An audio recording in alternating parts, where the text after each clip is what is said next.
Hey, what's up, folks? This video is kind of weird for me to do. First of all, I just want to start off by saying, my thoughts and prayers go out to the Love family, Junior, Tony, Vicky, Cordelia, and David Roy Love's wife. I know this must be a real hard time for you guys. I know you guys don't know me. My name is David Spates. I do a lot of videos, and one of the things I do is share my life experiences with people on the internet to hopefully help them overcome some certain situations that they may be having a real hard time dealing with. So for those of you who do know me, I get a call the other day from my mom telling me my dad died, which is a scenario that you never really prepare for. I mean, you know one day you'll hear it, but to actually get that phone call is a really weird thing. I was really hoping this day wouldn't come because I've seen this scenario before, and I tried to the best of my ability to avoid the situation, but it just didn't work out. So really, I don't even know how to go forward with this, to tell you the truth. To the Love family, like I said, you know my name, but back home, my family calls me Donnie. And the only way to kind of jump into this and explain it is to show you this. So I am acknowledging that this is my son, Donnie. You could talk to the camera. There's nobody here but us. I know, but this is my son, Donnie. David Donovan Spates. Okay. And this is the first January the 2nd, 2006. I know that was pretty weird to see, but basically, obviously, that means we have the same father. Now, as far as I know, you've never heard of me, but I've known about you guys pretty much all my life. And there's a reason why I personally have never reached out to you or anybody on my side of the family. I'm not making this video to cause you any more pain than you might be feeling now. I know it must be a really tough time, but this is just kind of something that I need to do for myself, because I tried to let our father do it and he didn't do what he needed to do. So here I am. I just really wanted to let you know that my thoughts and prayers are with you guys and that I'm your brother. And really, that's it. That's really all you need to see of this video. How you feel about it, I can't control that. But really, that's the only point of the beginning of this video is. So I don't think the rest of this video might necessarily be appropriate for you to watch at this point in time, if ever. This is just something that I need to do for myself and for other people to hopefully help them learn from the situation. So before I go on, if for some reason you want to contact me, maybe not, then that's fine. That's cool. You can message me here on YouTube or Facebook, David D. Spates on Facebook or whatever. But if not, that's cool. I just wanted you all to know. I will say this, anybody else that sees this video that knew David Roy Love, you knew he was a preacher, okay? And I'm sure that's gonna raise some eyebrows. Oh, he was a preacher, a married man. How did you come about? And as it should raise some eyebrows. But the thing I hate most about Christians, which is what I am, is the fact that when we find somebody like a David Roy Love or whoever, who we feel is a good pastor, preacher, minister, whatever you want to call it, and we follow their ministry, when they mess up, it's like, oh, there you go. And it definitely gives people that, don't believe in Christianity more motive to point fingers and, oh, look, another preacher doing this or that, and I really hate that shit. If you're a Christian, believe in the Christian beliefs, okay? Just because you're a preacher, your pastor, whoever messes up, don't just start pointing fingers at your faith, all right? Because your preacher, your pastor, whoever it is, they're human too. They're men. You shouldn't be following the man. You should be following the teaching. So before I say what I have to say, I just want to say again, if anybody from David Love's side of the family is still watching this video, I'm not trying to make my father look bad. It's not about that. This is something for me and for the people that I can help that might be in this situation one day, or they are in the situation. Okay, so like I said, this probably isn't the time for you to watch this if you're gonna watch it. I'm sure his wife doesn't want to hear this stuff either, so just keep that in mind. Like I said, I deal a lot with the internet. It's part job, part hobby, part therapy, whatever you have it. And I found over the years, I can make a difference in some people's lives. I'm not saying a lot of people, but some people's lives. Some people are teachers, they help the world that way. Some people are filthy rich and they donate money to charities. Other people do community service and food lines and stuff. Well, my way of helping people is getting on the internet and connecting with them and sharing life experiences. All right, folks, so back in the day, my mother and father were high school sweethearts. Blah, blah, blah, things happened. She went her way, he went his way. Now, what I was told was he joined the military, he got married, and then there was a time of separation between him and his wife. And that's when him and my mother got together. Boom, I'm here.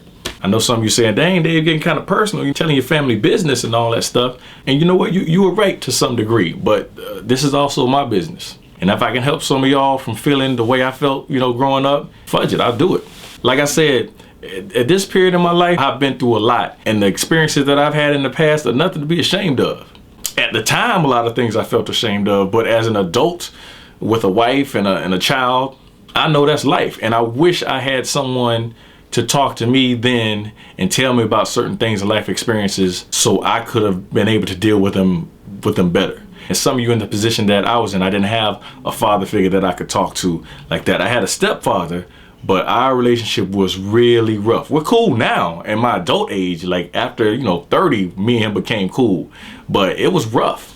I couldn't even talk to him like I talk to you guys, and a lot of you I don't even know. So that shows you there's a messed up population of people out there that don't have someone to talk to, and they have to come to the internet and watch videos by people like me to help them through problems. And it sucks that they don't have a father, someone they can talk to, but it's not the end of the world. And I'm here to tell you that. But like many of you, my father wasn't there for me growing up, and definitely at the time, I didn't feel like it made a difference, but it does. I'm telling you, to some level, it does. Doesn't mean you can't be successful, that you can't be happy. No, not at all. First time I remember seeing my biological father, David, when I was 3 years old. It was a brief visit. He bought me a toy, whatever. And then the next time, I think I was around 12. I remembered him from when I was 3, but I really had no communication with the man. So we meet, and I'm sitting next to him on this bed, and I think my mom took a picture of us together or whatever. And, I was just like, okay, okay, this dude's my dad, cool.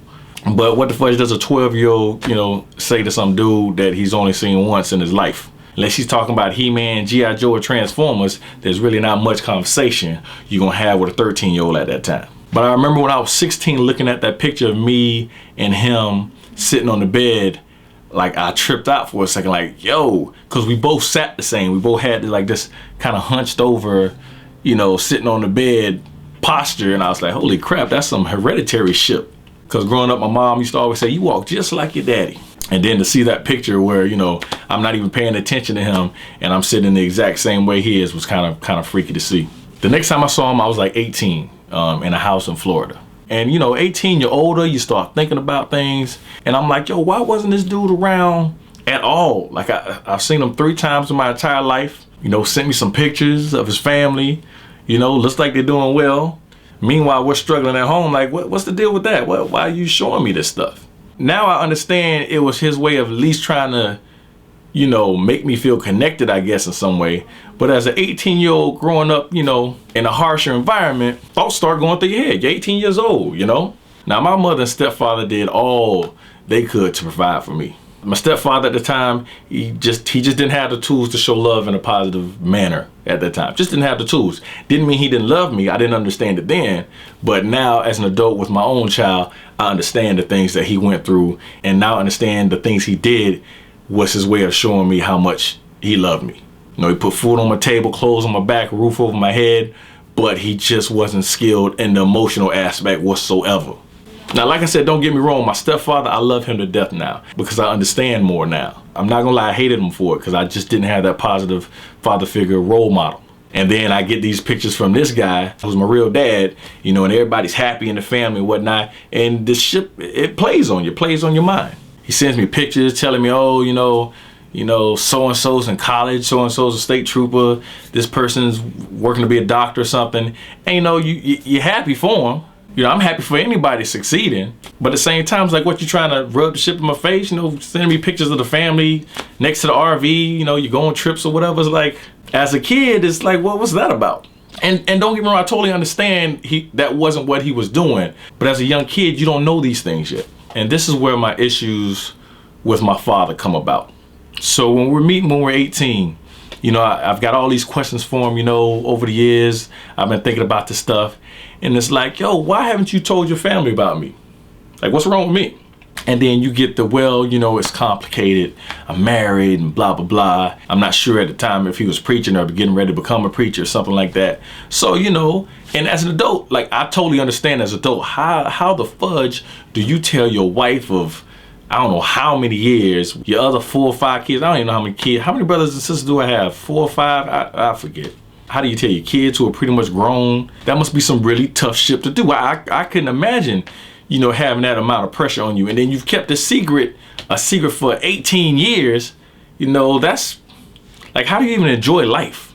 Especially if you're a preacher of a church and, you know, consistently preaching the word of God and, you know, how to do the right thing. Like, that's gotta weigh heavy on your heart. So anyway, he's telling me how, you know, he's gonna do it one day. And, you know, it's really hard for him to do it right now. The time isn't right, blah, blah, blah. But then he pulls this one on me. Extremely nice dude. To me, he was. And, you know, I could definitely tell he cared about me. I felt loved by him in some kind of way, you know. And he's like, Donnie, this really isn't the time.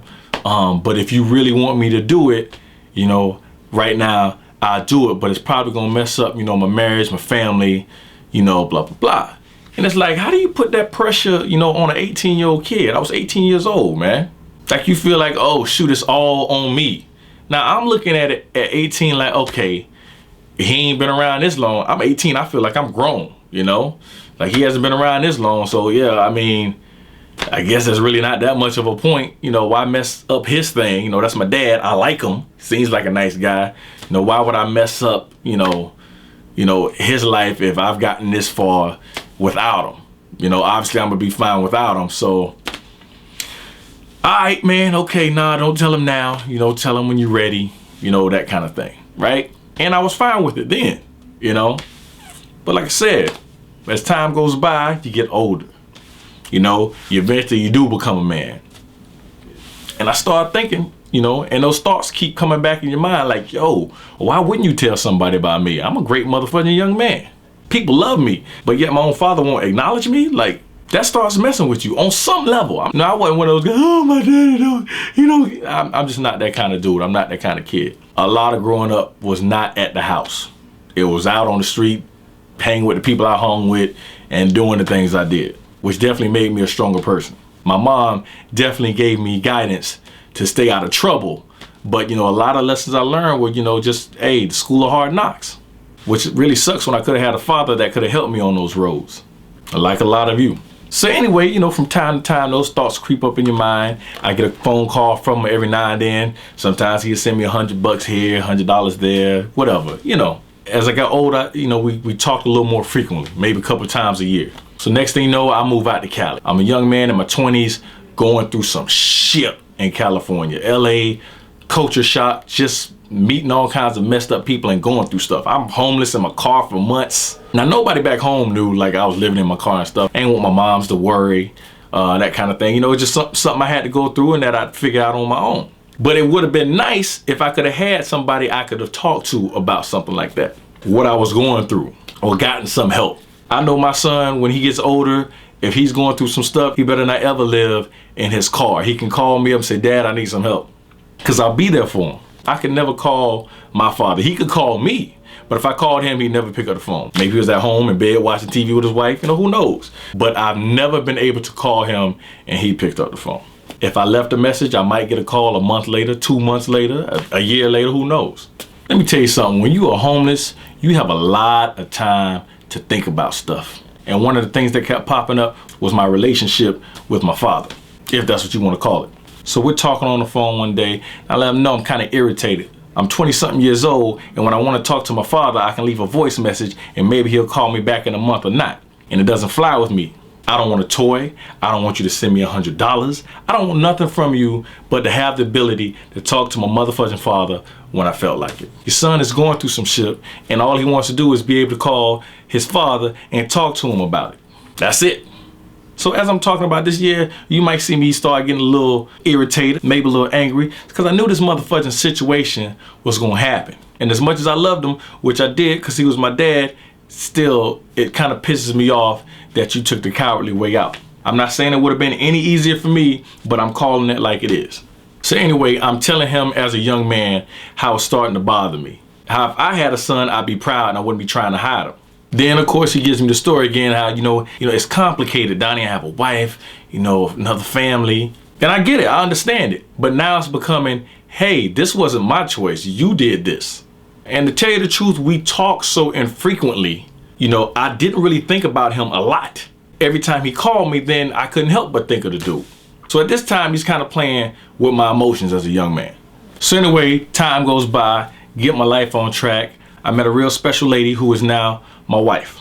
So Raina and I are dating for a couple of years. Everything is good. We're happy. We're in love. I'm working. I'm in this movie, doing this, doing that. And one night I'm at the house and Raina's cousin comes by.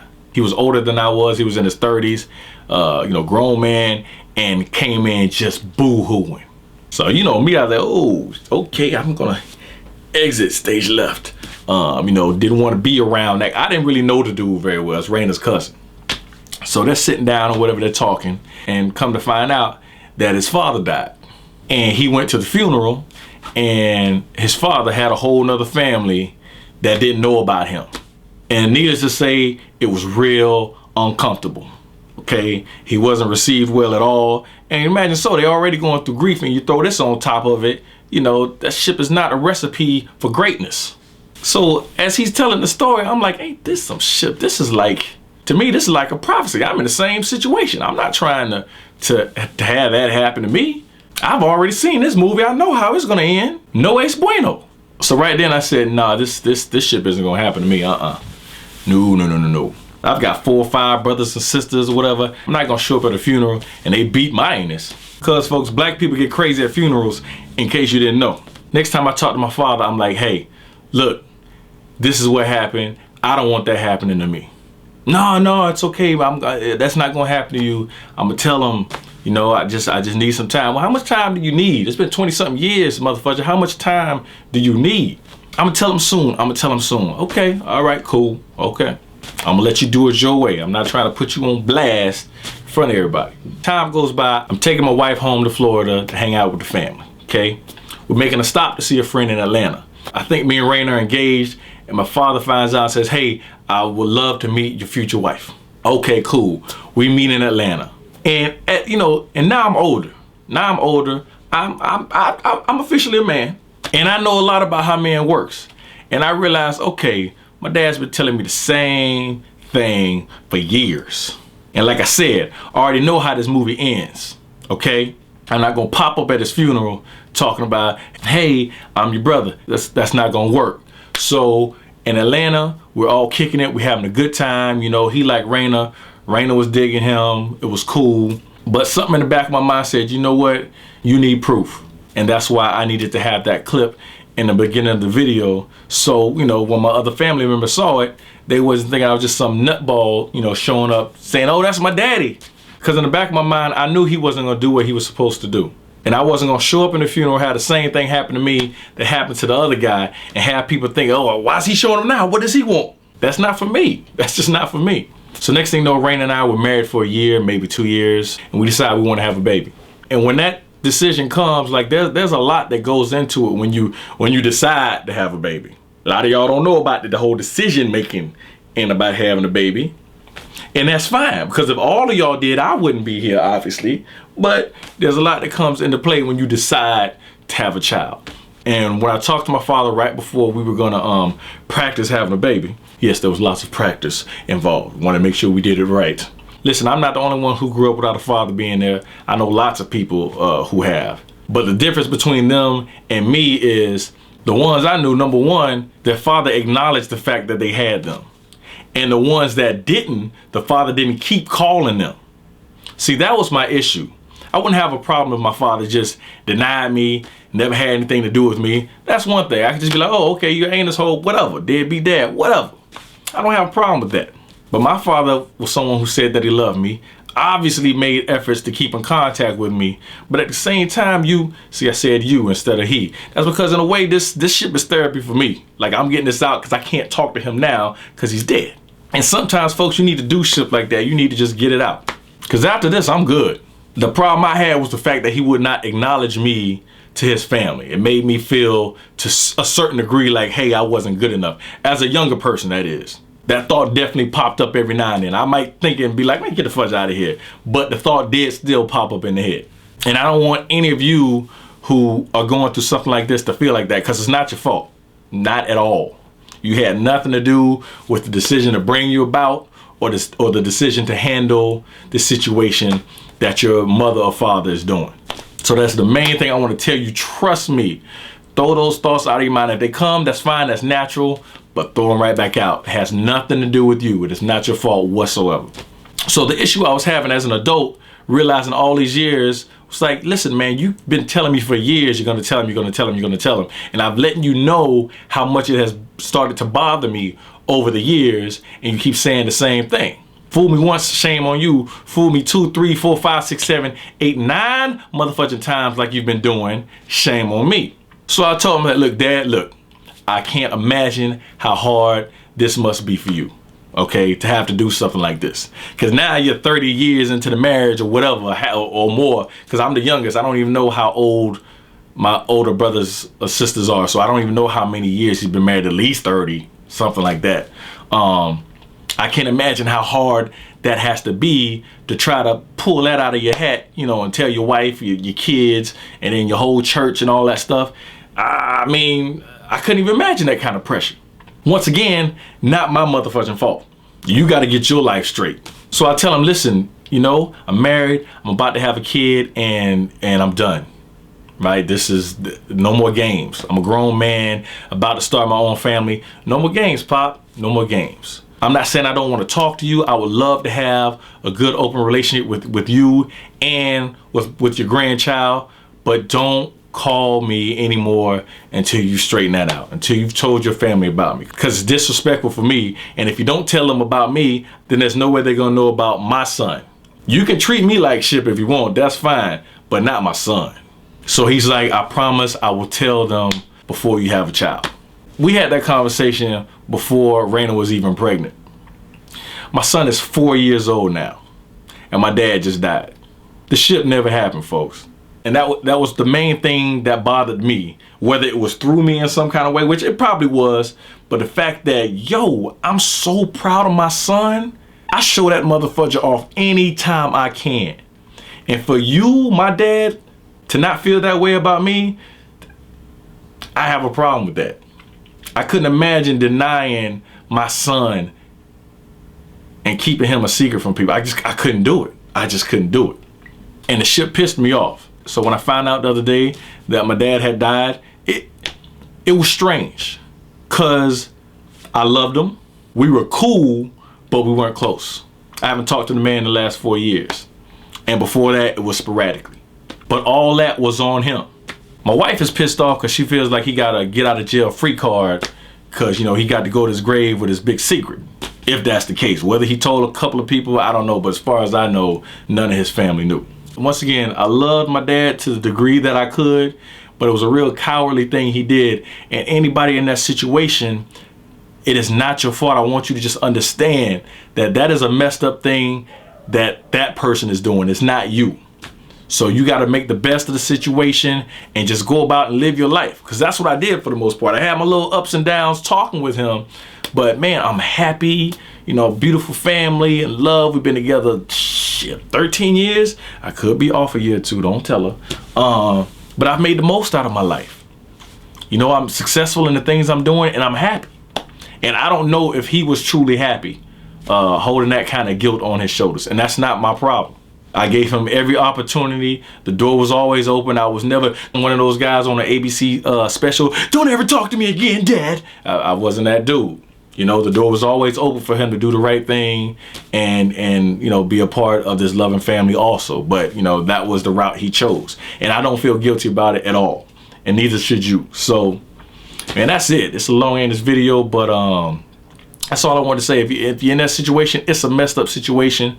And don't let it drag out as long as I did. You know, let them know how you feel. Put the cards on the table. Move on. Let them make their own decision. It's not something you should be wearing on your shoulders. Because I wouldn't do that shit to an 18-year-old kid. There's no way. I was a kid. I was an 18-year-old kid, and you're gonna put that kind of. See, I'm still talking to him in a way.